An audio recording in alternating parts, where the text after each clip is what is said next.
आप देख रहे हैं नमस्ते भारत। मेरा नाम योगेश चक्रवर्ती है और इस वक्त हम पटना साहिब के तख्त श्री हरमंदिर साहिब जी में मौजूद हैं और आप देख सकते हैं ये हरमंदिर साहिब जी का कैंपस है।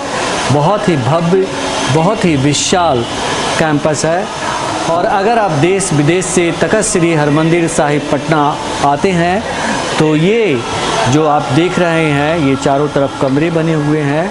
ये पर्यटकों और श्रद्धालुओं के लिए ही बनाए गए हैं। तख्त श्री हरमंदिर साहिब पटना के प्रबंधक कमेटी के मुताबिक यहाँ तकरीबन 400 से 500 कमरे श्रद्धालुओं के लिए, पर्यटकों के लिए मौजूद है।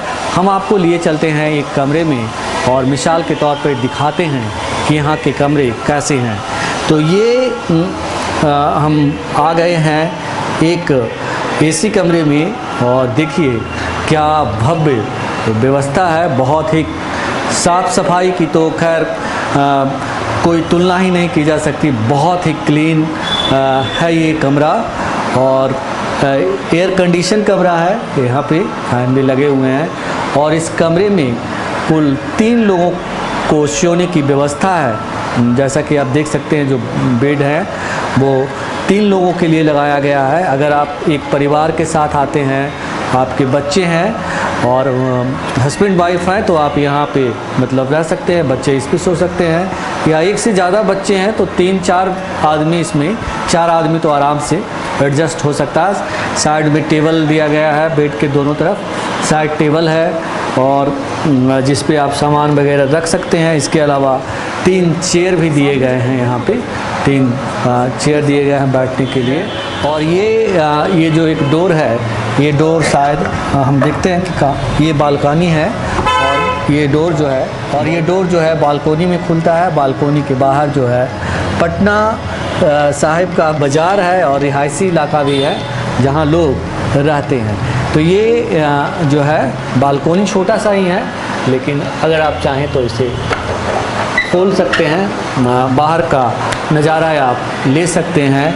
बाकी जैसे ही आप अपने कमरे से बाहर निकलेंगे तो जो है सीधा श्री हरमंदिर साहिब पटना जी का आपको दर्शन होगा। यहाँ 24 घंटे भजन कीर्तन चलते रहते हैं। बात करें कमरे की एक बार फिर, तो कमरे में देखिए यहाँ पे एक बड़ी सी अलमीरा दिया गया है। इतने सारे यहाँ कंबल भी ओढ़ने के लिए रखे गए हैं और ये देखिए बहुत सारे तख्त दिए गए हैं। बहुत सारे इसमें ब्रांचेज हैं जिसमें आप अपने सामान, सूटकेस वगैरह और जो भी ज़रूरी चीज़ें हैं आप बाहर से आते हैं रखते हैं तो आप यहाँ रख सकते हैं। ये अलमीरा है। सामने में शीशा है, एक बहुत ही बढ़िया शीशा दिया गया है और ये एक टेबल है। बाथरूम की बात करें जो सबसे ज़्यादा ज़रूरी होता है, तो आइए हम यहाँ के बाथरूम के बारे में जान लें कि यहाँ किस तरह के बाथरूम हैं। तो ये देखिए कितना साफ़ सुथरा, क्लीन और पूरे बाथरूम में जो है मार्बल लगे हुए हैं और नहाने का अलग और बाथरूम जाने का अलग, हैंड वॉश के लिए भी दिया हुआ है, तो कपड़े डालने के लिए भी दिए गए हैं। तो वो तमाम सुविधाएं हैं यहाँ। बाथरूम के अंदर भी एक ग्लास दिया गया है, तो यहाँ पे तमाम सुविधाएं हैं। आप देख सकते हैं इस कमरे में जो होना चाहिए, जो ज़रूरी होता है। तो धार्मिक जगह होने की वजह से ये यहाँ पे टीवी की व्यवस्था नहीं की गई है, लेकिन बाकी तमाम सुख सुविधाएँ हैं। ये बताइए भैया कि जब यहाँ पे लोग आके रहते हैं, जो लोग बाहर से आते हैं पर्यटक, तो मान लिया जाए अपने कमरे दे दिए 1000 में, इतने बढ़िया कमरे दे दिए, एक दिन के लिए 1000 होता है। इसके बाद फिर मतलब वो रहेंगे तो खाना कहाँ खाएंगे? खाना लंगर में। 24 घंटे लंगर चलते हैं, नाश्ता दोपहर में फिर शाम में। तो मतलब लंगर हर की जो भी आता है यहाँ पे कोई भी छक सकता है लंगर खा सकता है। तो लंगर कोई भी खा सकता है। तो लंगर में क्या उसे पैसे देने होते हैं या नहीं, फ्री ऑफ कॉस्ट है। फ्री ऑफ कॉस्ट है, लंगर में कोई पैसे नहीं देते। अच्छा, तो लंगर के पैसे नहीं लगते हैं, मतलब आपको सिर्फ यहाँ रहने के पैसे लगते हैं। रहने के पैसे लगते हैं। और यहाँ पे कोई व्यक्ति कितने दिन रह सकता है इस कमरे में? 3 दिन। 3 दिन से ज़्यादा अलाउ नहीं करते आप लोग? अगर उसको कोई इमरजेंसी कोई काम हो गया तो फिर ऑफिस से आदेश लेकर रह सकता है। 3 दिन से ज़्यादा। हाँ। तो आप यहाँ जो तख्त श्री हरमंदिर साहिब जी का जो धर्मशाला है, जो यहाँ अवेलेबल करवाते हैं रूम, वहाँ आप सिर्फ 3 दिन रह सकते हैं। 3 दिन के बाद अगर आपको रहना है तो इसके लिए आपको जो है यहाँ के प्रबंधक कमेटी से आपको आदेश लेना होगा, तभी यहाँ आप ज़्यादा टाइम रुक पाएंगे, और वो भी इमरजेंसी की स्थिति में ही आपको ये आदेश मिलेगा। हम आपको बता दें कि ये कमरा सिर्फ सिख समुदाय के लिए नहीं है, ये कमरा उन लोगों के लिए भी है जो तख्त श्री हरमंदिर साहिब में अपनी आस्था रखते हैं, उनका दर्शन करना चाहते हैं। तो कोई भी पर्यटक यात्री जो है यहाँ आकर के कमरे ले सकते हैं और 3 दिन ठहर सकते हैं। जैसा कि हमारी यहाँ की प्रबंधक कमेटी से बात हुई, उसके मुताबिक आप पर्यटकों के अलावा वैसे लोगों को भी कमरा मिल जाता है जो कहीं से आए हों और उनको कमरे की ज़रूरत है पटना साहिब में या पटना के लिए, तो उनको भी कमरा अवेलेबल कर दिया जाता है। लेकिन उन्हें कमरा तब दिया जाता है जब कमरे खाली हों, कोई संगत के लोग ना हों। प्रायोरिटी संगत के लोगों को मिलता है।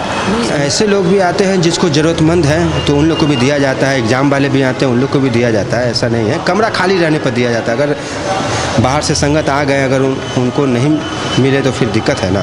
फर्स्ट प्रायोरिटी संगत के लोगों का, संगत के लिए, अगर उसके बाद जो होती है तो हम लोग उसको दे देते हैं। ये बताएं सर कि यहाँ पे तो मतलब आप टोटल आपके पास 400 से 500 कमरे हैं, तो ये कैंपस में कितने कमरे हैं? कैंपस में 40 कमरे हैं। कैंपस में 40 कमरे हैं। जन्मभूमि कहिए श्री गुरु गोविंद सिंह जी महाराज का, उस कैंपस में कुल टोटल जो है 40 कमरे हैं, और बाकी कमरे इसके बाहर हैं। तो बाहर का जो किराया है वो सस्ता भी है, बाहर आपको 700, 500 और 300 में भी कमरे मिल जाते हैं।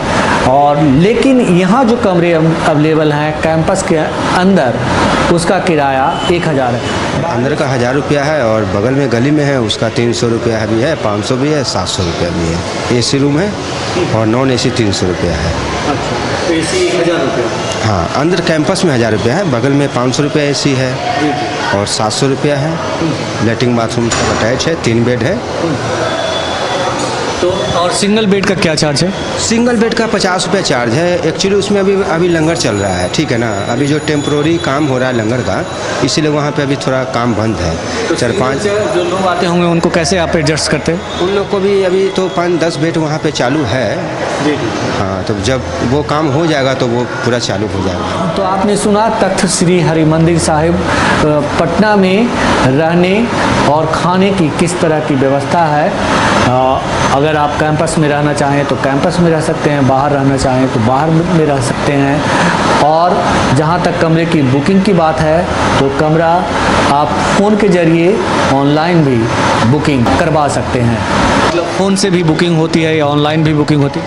ऑनलाइन की बुकिंग तो होती है, उसका प्रक्रिया दूसरा है, ठीक है ना। और फ़ोन से हम लोग क्या करते हैं ना कि रजिस्टर मेंटेनेंस कर देते हैं, और जब आते हैं ना तो उनको उसी समय रसीद काट के दे, हाँ उसी समय पेमेंट लेके उनको दे देते हैं।